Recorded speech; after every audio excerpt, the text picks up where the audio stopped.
Welcome back to Building and Breaking, where we talk about how brands are built, trust is broken, and what salon owners, hairstylists, creatives, and pro beauty brands can learn. I'm your host, Nina Kovner, and um, we have some catching up to do. I really did not intend on taking such a long break. And I haven't, there's so many things have been happening. One is you may notice my voice is a little off. Maybe you're hearing a lisp. And that is because I have a retainer for the first time in my life, and I am not used to it yet. And ironically, or unironically, or whatever, I, as a child, wanted a retainer so badly that I used to take paper clips and open them and like bend them around the top of my teeth. So I talk often about perfection being a myth and to do things imperfectly, and I really wanted to get back to recording the pod, so I am doing this imperfectly with with a with being uncomfortable speaking. But you know what? You got to just pull the band-aid off, right? So I appreciate your understanding. I appreciate your grace. And I hope that like I start getting used to it, but it's the first week, so we'll see. So that's number one. Number two is something a little bigger, but kind of related since I have this new hardware in my mouth. I also have new hardware in my spine. I had something called an ALIF, ALIF, spinal fusion lumbar surgery on March 10th of this year. And I've talked about it on the socials. However, I know that not everybody sees that. And so uh if you're wondering, well, why? Like, why did that happen? And did was I in an accident or anything like that? No, actually, I have had spine issues since birth. A couple birth defects coupled with some conditions caused by those birth defects, coupled with aging and life, and here we are. So it really was not really a matter of if but when, and I made a big decision to be able to, hopefully, the goal is being able to walk, um, be able to walk, be able to stand, um, and be able to travel again and do things that I want to do. I want to volunteer at an animal sanctuary. I want to see my family on the East Coast. I want to see my clients. I want to get back out into the public sphere, and I have not been able to do that. One of the biggest reasons I have not been able to do that is because I have had so much trouble walking and standing. So, anyways, so that's the update. That's where I've been. Yesterday actually was 3 months since my surgery, and I have a big appointment tomorrow with my surgeon, a big milestone. We'll see how it's going. I'll be honest with you, it's been a nightmare. It's been very difficult, both physically and emotionally. However, so far, I have zero regrets. I am so grateful that I have had and continue to have access to the best doctors, to the best care team, and and that I'm surrounded by people who have been so incredibly supportive. My family, my friends, and my clients, and my community. So for this kind of comeback episode to kind of get back into my rhythm, I actually outlined this episode back in January. I just didn't record it. Um, every year for the last several years, I've done a trends and outlooks conversation, workshop, discussion with the members of my A school program that I had for 11 and a half years, and the one that I actually closed down last year. So when it came to 2026, of course, I was going to still do it, but this time I did it for the entire community.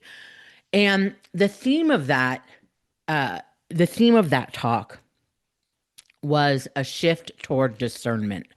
And discernment, I talk about, is not a term, a word that I actually often use. Even though it's something I practice often, it wasn't the actual word that was a big part of my vocabulary until about a year ago. So it just seemed like the perfect theme for 2026. And in the trends and outlooks conversation, I dive deep into that. However, I wanted to share some of the highlights with you on the pod and then invite you to go watch the actual conversation, which I'll link in the show notes. So, when I'm talking about discernment, it's not a trend for trend's sake, it's not a prediction. It's about what I'm seeing and what I have been seeing, and what many of you are feeling after years of uncertainty, overwhelm, overcorrection, noise in the pro beauty industry and the world. And it's interesting because I talked about this with the 2016 trend when that was trending on Instagram and on the socials. And I did a whole post on how that was not random and how this nostalgia macro trend that we're seeing, that a lot of people are just noticing now, that has been coming. That's been a long time coming. Taylor Swift lyrics, long time coming. Got to get Taylor in there. So when I talk about discernment, I'm talking about judgment, right? I'm talking about more intentionality. I'm talking about paying attention. I'm talking about separating fads from facts. I'm talking about choosing what aligns, what feels solid and true for you, and less reacting to algorithms and rage and fear and pressure. I'm talking about themes that I've been talking about for a very long time: care, trust, and value, and how those thread through literally everything: client experience, brand fundamentals, marketing, storytelling, content, everything. Because those things haven't changed. Like the fundamentals never change. The fundamentals never change. But sometimes we tend to overcorrect, overreact, get distracted. Distracted's huge, especially in today's day and age. So, the reality is, in the context, I think that's important to understand whenever we're talking about macro trends being larger shifts, not like labubus, right? Not like labubus were, I love them still, but they were a moment in time. That's not what I'm talking about. I'm talking about more of the macro trends, like nostalgia, like analog, like skinification of hair. Those things, especially skinification, that's been going on for decades, right? That's not new.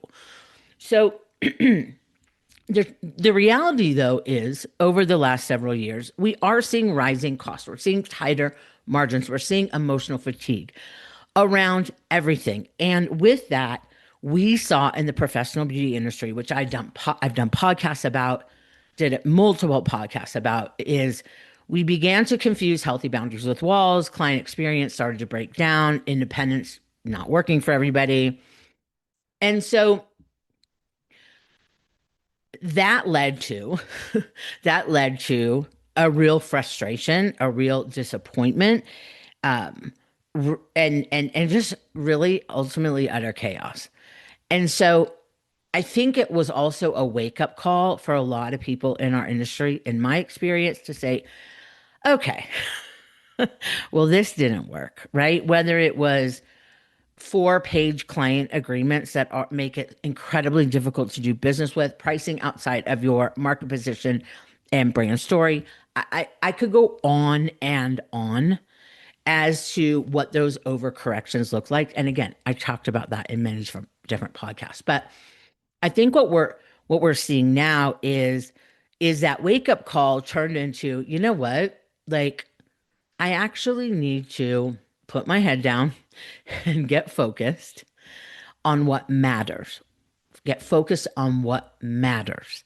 And what matters in the context of really any business, any industry, is is customer experience, client experience, creating value, solving problems, consistency. I mean, again, the fundamentals. So what we know to be true for the consumer, and now this is the consumer meaning a client of a salon. This is also a consumer, a customer of a pro beauty brand or distributor. We collectively, as consumers, are seeking comfort. We're seeking familiarity. We're seeking offline analog experiences, or the combination of online offline, consistency in experience, consistency in product, consistency in values, consistency in action, clarity. And so for some brands, we're seeing a return to those core fundamentals, prioritizing experience, choosing community and nostalgia, and again, offline experiences.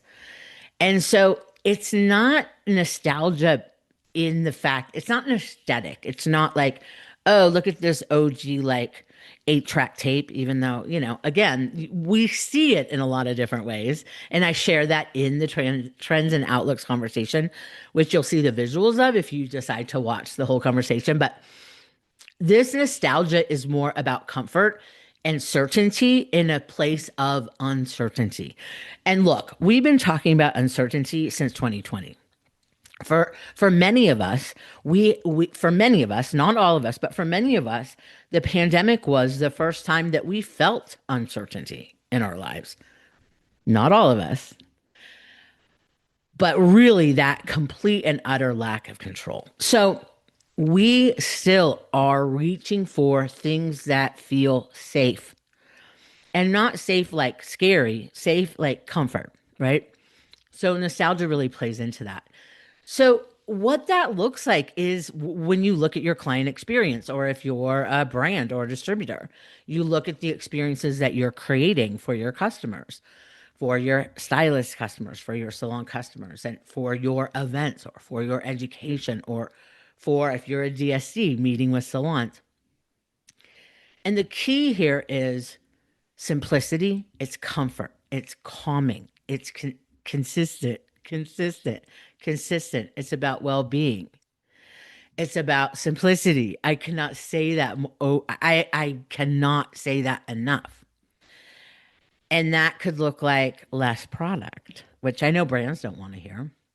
But you can still build sales with less product. And I know you know that.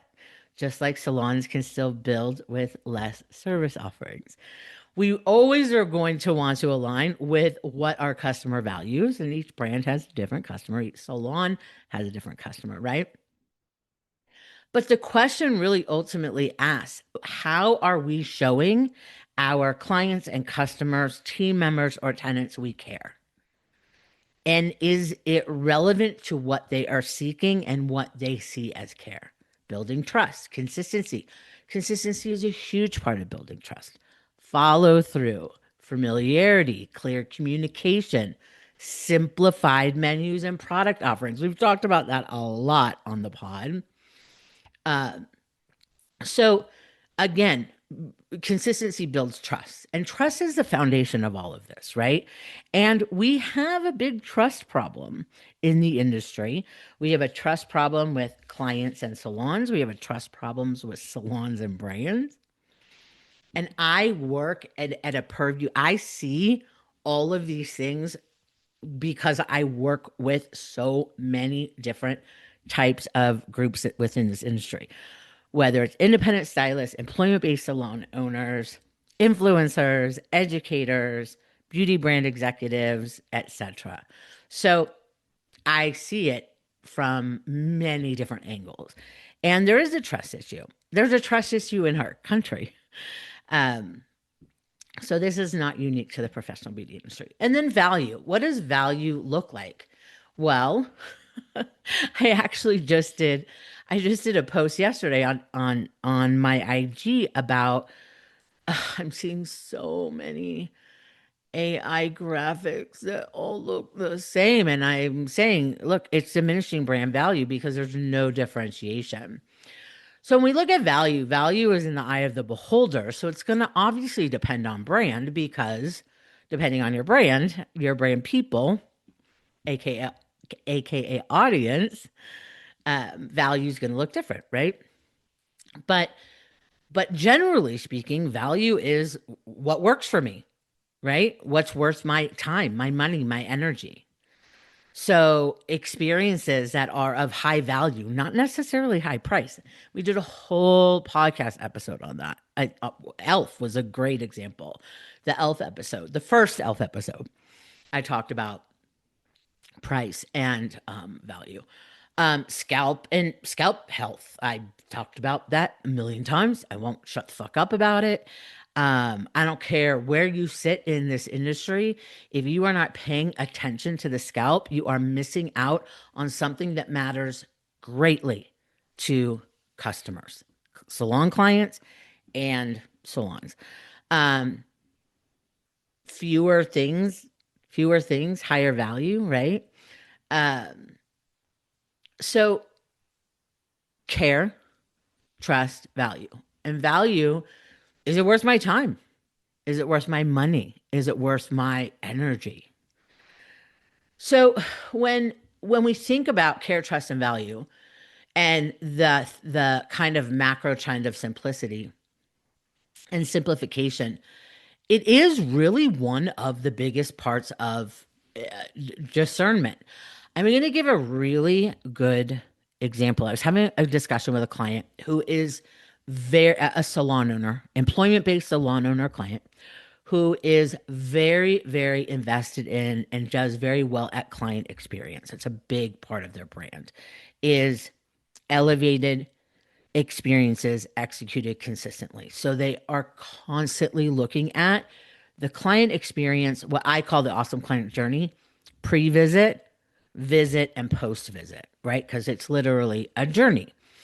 So we were talking about tipping, and I know that there's all sorts of um, thoughts and views and whatever around tipping, which I'm not going to get into. However, this conversation was about the friction that was being created through a tool that they chose to use a few years ago to help with tipping. And ultimately, this tool at one point seemed like a way to simplify the tipping process. It ultimately created more complication and more friction for the client and also for the stylist. And so the question was, how are we going to simplify this, reduce that friction, make it as simple as possible for the client and for the stylist? That was a challenge. So when I think about simplification, I talked about simplification a lot on the In and Out Burger episode of the pod because they've had the same menu since the jump and they've been consistently successful and profitable and whatever for forever. I talked about simplification on the Southwest Airlines episode as well. So simplification is something that I've held close to me my entire career, but it really plays into this shift towards discernment. So because we're overwhelmed, because we are feeling stress and feeling uncertainty and feeling torn in like a million different directions, simplification reduces that decision fatigue, right? So it makes it easier for us to show up consistently in alignment with our brand and deliver care, trust, and value, right? So that could be a simplified service menu, simplified pricing, less product launches, clearer intention and relevancy, et cetera, et cetera, et cetera. Like simplification is difficult to do because we tend to just kind of human nature is more, more, more, add more, more, more, but ultimately more diminishes efficiency and increases costs, which could actually reduce overall profitability and certainly create utter chaos and inability to focus. We see that a lot in the professional beauty industry with We need more products. It's like, yeah, actually, you really don't. You actually kind of need less products. However, you can certainly create products that are relevant. So it's not saying don't launch new products, but it is saying you probably have. I mean, if we're being honest, and again, I was on the manufacturer side, so I understand this very well. Uh, if we're honest with ourselves and we look at, and this is true for salons too with services. So this isn't just about manufacturers. This could be your service menu. It is very likely that 20% of your services are generating 80% of your revenue. It's that good 20 80 rule, 80/20 rule, right? 20% of your services are generating 80% of the revenue. So you could look at hair care or whatever brands the same way, right? There are top SKUs and they're top product categories, and it always comes back to brand story, right? So not every brand is a styling brand, not every brand is a color brand, not every brand is XYZ dot dot dot, right? So simplification actually builds focus, it builds strength, and it is definitely one of the hardest things to do. But when we're clear on our brand story, for those of you that haven't listened to any of these episodes, basic brand story framework, brand purpose, what problems does your brand solve? Brand promise, how does your brand solve those problems? Brand people, who does your brand solve problems for? And brand products and services, what solutions do you create to help solve the problems of your people? So that's where that products and services comes in. So the more clear you are in your brand story, the more clear you are on keeping it simple in what you offer that's aligned with their brand. So what, in a nutshell, what I'm saying is that we need to do less. We need to do less. And we need to really look at not what everybody else is doing, because every brand's different. We need to look at our own brand, our own business, look at who we serve, what they value, what problems they have, what solutions we can create to help solve their problems, and go all in on that and be discerning. Salons are being discerning, stylists are being discerning.